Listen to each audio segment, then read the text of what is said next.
कहाँ थी तुम अब तक?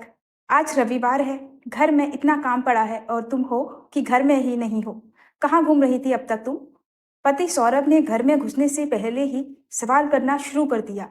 हाँ, आज रविवार था, तो मैंने सोचा थोड़ा बहुत अपने और अपने बेटे के लिए वक्त निकाल लूं।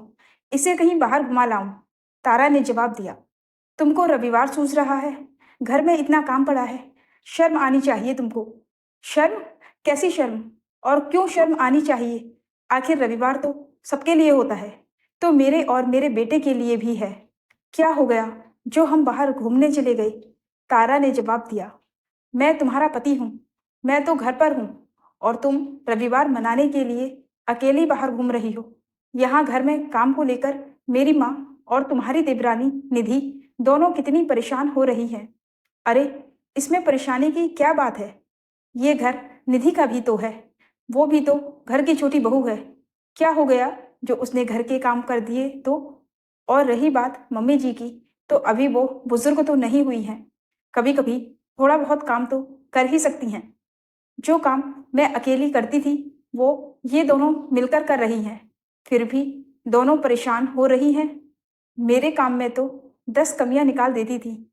और रही बात तुम्हारे बिना रविवार मनाने की, तो तुम शायद भूल रहे हो कि मेरे और मेरे बेटे के बगैर तुम भी तो हमेशा ही बाहर घूमने जाते हो। घर में सब जाते हैं, बस हम दोनों ही नहीं जाते। तो आज मैं अकेले ही अपने बेटे को लेकर चली गई, तो क्या हो गया? तारा बराबर जवाब दिए जा रही थी। उससे बहस करना किसी ने ठीक नहीं समझा। जानते थे कि वो तो चुप होगी नहीं। उसने अगर एक बार बोलना शुरू किया तो वो चुप नहीं होती।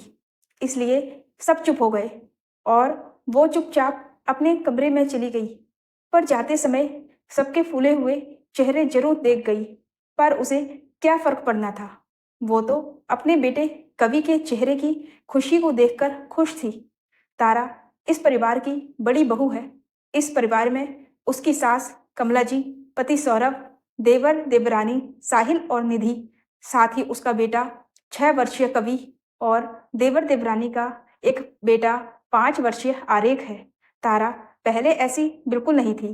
तारा की शादी को 8 साल हो चुके थे। हालांकि वो अपने पति को शुरुआती दिनों से ही पसंद नहीं थी, पर फिर भी मजबूरी में उन्होंने उसे अपनी पत्नी माना। अरे भाई, आखिर जबरदस्ती की शादी करवाई थी, और वो भी उनकी मम्मी ने ही। दरअसल सौरभ का शादी से पहले अपनी कलीग राशि के साथ अफेयर था। राशि आज के जमाने की पढ़ी लिखी मॉडर्न लड़की थी। छोटे छोटे बाल, टाइट जीन्स और मुंह से फर्राटेदार इंग्लिश बोलती हुई, और सबसे बड़ी बात, खुद के पैरों पर खड़ी बहू को भारतीय सास बहुत कम बर्दाश्त कर पाती हैं। जब सौरभ ने राशि से कमला जी को मिलवाया, तो कमला जी ने उसके सामने उनके अनुसार आदर्श बहू बनने की शर्त रखी। पर राशि ने साफ मना कर दिया। कहीं उनका बेटा भागकर उस लड़की से शादी ना कर ले। इस कारण से आनन फानन में उन्होंने अपने बेटे सौरभ के लिए तारा को पसंद किया और अपनी कसम देकर शादी करवा दी। सौरभ उस समय ज्यादा कुछ भी नहीं कर पाया, क्योंकि कसम का तो सिर्फ बहाना था। अगर वो कुछ करता तो उसे शायद प्रॉपर्टी में हिस्सा नहीं दिया जाता। तारा एक गरीब परिवार की बेटी थी। उसने अपना ग्रेजुएशन पूरा कर लिया था। उससे छोटी 2 बहनें और एक भाई और था। बिना दान दहेज की शादी थी, इसलिए उसके पिताजी ने ज्यादा कुछ पूछा नहीं और अपने सिर का बोझ उतार दिया। शादी की रात भी सौरभ ने उससे ठीक से बात तक नहीं की थी। उसने जब इस बारे में उससे पूछा, तो सौरभ ने उसे डांटते हुए कहा था, ज्यादा मेरी पत्नी बनने की कोशिश मत करना। तुम मेरी माँ के कारण इस घर में आई हो, वरना तुम जैसी गंवार लड़कियों से तो मुझे दूर रहना ही पसंद है। तारा रात भर अपनी किस्मत पर रोकर चुपचाप सो गई, ये सोचकर कि कभी तो सुबह होगी और उसकी किस्मत का सूरज उगेगा। लेकिन वो उस घर में नौकरानी से ज्यादा कुछ नहीं थी। सुबह से शाम तक काम करने के बाद भी उसके लिए काम खत्म ही नहीं होते थे। कहने को तो वो सास के कारण इस घर में आई थी, पर फिर भी सास तो सास ही होती है। उन्होंने तो अपनी इज्जत बचाने के लिए शादी करवाई थी। वो तो काम तो अब पूरा हो चुका था। चलते फिरते कोई भी उसे कुछ भी सुनाकर चला जाता। एक दो बार उसने अपनी माँ से कहा भी, पर माँ ने तो उसे एडजस्ट करने का समझाकर वापस ससुराल भेज दिया। अब तो वो एक बेटे कवि की माँ भी बन चुकी थी, लेकिन फिर भी उसके लिए हालात नहीं बदले। जब देवर की शादी हुई और घर में देवरानी आई, तो सोचा कि वो तो साथ देगी, पर वो भी उन्हीं के रंग में रंगी हुई आई। सही मायने में तो घर की बहू ही वो थी। निधि भी अपना सारा काम तारा पर डाल देती थी और उसे सब कुछ करना पड़ता। तारा कुछ कहती भी थी तो उल्टा उसे ही डांटा जाता और पूरा परिवार उससे लड़ने को तैयार हो जाता। तारा इसी को अपनी किस्मत मानकर हर बार चुप रह जाती, यही सोचकर कि आखिर वो कर भी क्या सकती है। आखिर मायके का तो कोई सपोर्ट है नहीं, जाए भी तो आखिर जाए कहाँ। आखिर उसे अपने बेटे के लिए तो जीना ही है, लेकिन उसका चुप रहना भी कई बार गलत साबित हो रहा था। धीरे धीरे उसके बेटे के साथ भी भेदभाव हो रहा था, और सबसे बड़ी बात, खुद सौरभ को अपने बेटे से भी कोई लगाव नहीं था। जब चाहे वो उसे झिड़क देता था। जब वो पिता होकर ही उसके साथ ऐसा व्यवहार करता, तो घर में तो दूसरों की हिम्मत अपने आप ही बढ़ जाती थी। पर फिर भी वो चुपचाप सब कुछ सह रही थी। शायद तारा में बदलाव कभी आता भी नहीं, लेकिन अभी पिछले दिनों आरेख और कभी खेल रहे थे। बच्चे बड़े हो रहे हैं, तो जाहिर सी बात है कि बहसबाजी तो बच्चों में भी हो जाती है। एक छोटी सी खिलौने वाली कार के लिए दोनों लड़ पड़े। तब आरेख ने कवि को धक्का देते हुए कहा था, अरे तू क्या करेगा कार का? तुम लोग कहाँ जाते हो? मैं भी कार चलाना सीखूंगा और मम्मी को कार में घुमाऊंगा। कवि रोते हुए बोला, अरे तेरी और तेरी माँ की औकात भी है बाहर घूमने की, जो बेवजह आंसू बहा रहा है। कभी घर के बाहर निकले भी हो तुम लोग, जो कार के लिए उससे लड़ रहा है? अचानक तेवर ने हंसते हुए कहा। ये सुनकर कवि ने कहा, चाचा आप तो गंदे हो। बस फिर क्या था, ये सुनना था कि सौरभ ने कवि के गाल पर चांटा दे मारा, जिस कारण वो दूर जाकर गिरा। आखिर तारा ने ही जाकर कवि को उठाया और उसे रोते से चुप कराया। उसे वहां देखकर कमला जी ने उससे कहा, ऐसे क्या संस्कार दे रही है अपने बच्चे को? छोटे भाई से एक खिलौने के लिए झगड़ा कर रहा है, अपने से बड़ों को जवाब दे रहा है।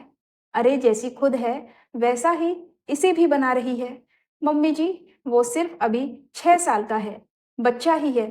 खेलने की इसकी भी इच्छा होती होगी, खिलौने इसे भी पसंद होंगे। अगर खिलौना नहीं दे सकते तो उसे प्यार से भी समझाया जा सकता है। तारा ने जवाब दिया, उसका सिर्फ इतना ही कहना था कि उस पर पूरे घर के लोग गुस्सा हो गए। इसलिए लाई थी तुझे मैं यहाँ कि तुम मुझे सुनाओ। बहू होकर सास से जुबान लड़ाती है, तुझे शर्म नहीं आती? मैंने तो सोचा था कि गरीब घर की है, कम से कम इसका ही कुछ भला हो जाएगा, पर ये तो मेरे सिर पर चढ़कर ही तांडव कर रही है। ये सुनकर सौरभ तारा पर चिल्लाते हुए बोला, तुम्हारी इतनी हिम्मत कि तुम मेरी मम्मी से जुबान लड़ा रही हो? औकात नहीं है तुम्हारी एक कौड़ी की भी उनके सामने बोलने की। एक तो तुम्हें घर में रहने की जगह दे रखी है, ऊपर से हमें ही सुना रही हो। घर से निकाल देंगे ना, तब अकल आएगी, जब दर दर की ठोकरें खाने को मिलेंगी। मेरी औकात की बात को छोड़ो, पहले औकात नहीं है तुम्हारी मुझे घर से निकाल देने की। जबरदस्ती नहीं घुसी थी तुम्हारे घर में आकर, जो जब चाहे जैसा चाहे सुना देगा। अगर निकालना चाहते हो तो बिल्कुल निकाल दो, लेकिन याद रखना उसकी भी कीमत लेकर जाऊंगी मैं। तू कमाकर रख गई थी क्या यहाँ पर? एक फूटी कौड़ी नहीं मिलेगी तुझे यहाँ से। सौरभ ने कहा, तुम नहीं दोगे तो कानून दिलाएगा। तुम क्या सोचते हो मैं चुप रहूंगी? बस अब मेरे बर्दाश्त करने की हद खत्म हो चुकी है। पूरी कीमत वसूल करूंगी तुम लोगों से। तुम्हारी इज्जत के नाम पर तुमने मुझे बर्बाद किया है ना, हर चीज का पैसा वसूल करूंगी। ये बात याद रखना। एक बहू चुप रह सकती है, लेकिन एक माँ कभी चुप नहीं रहेगी।